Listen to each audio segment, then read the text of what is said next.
And what I want to do very simply is convert it to a snowy scene.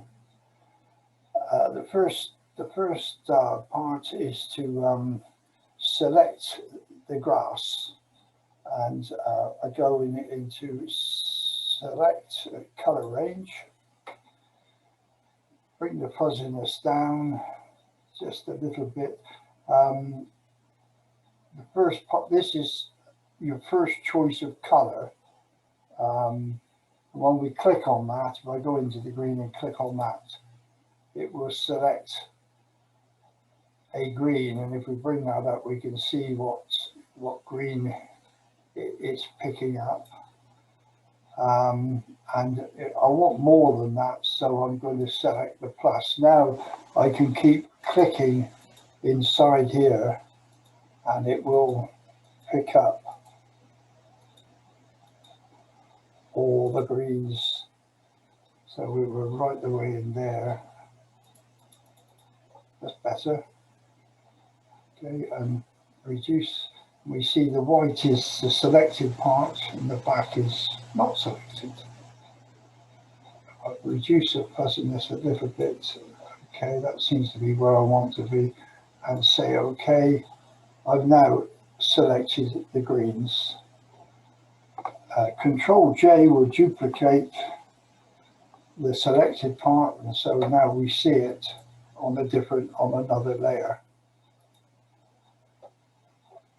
I now need to go adjustment layer and the hue and saturation adjustment layer, and click on that.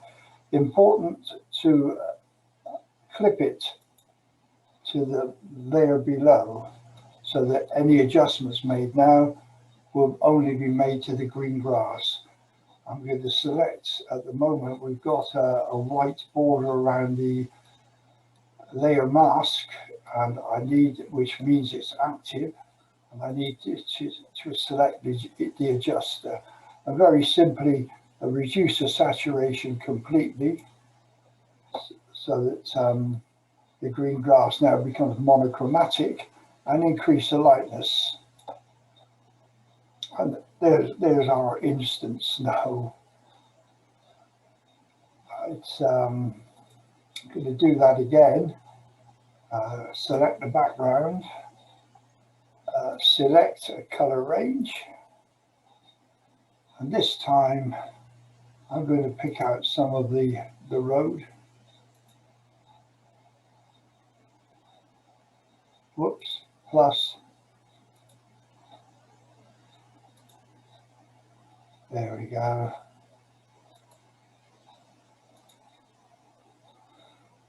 Well, that seems to be a fair amount. No, nothing much down in here. That's better. That looks about where I want it to be. I just reduce the fuzziness a little bit more.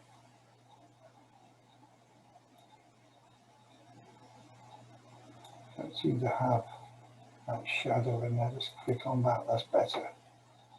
And now I can reduce the fuzziness down. Yeah, that's probably where I want to be. And say OK. And once again, Control J. So we duplicated that, and we go into our adjustment layer, and the same as before, hue and saturation, clip it. And we notice that when we do that,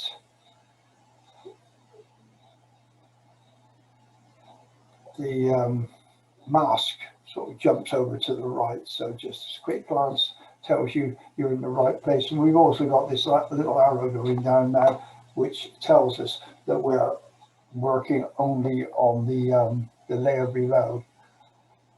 I need to select the adjustment, and once again desaturate and bring that right up. Okay.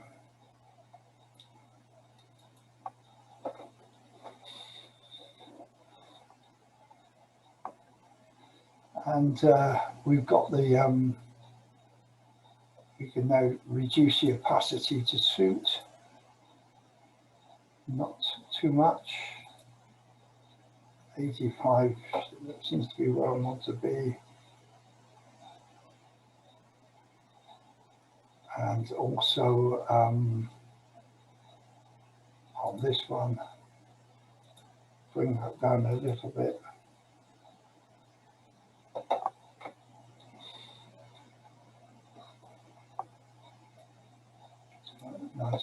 So that's fine.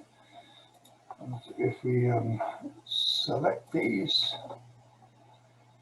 and Control G will group them into one layer, and there's our before and there's our after.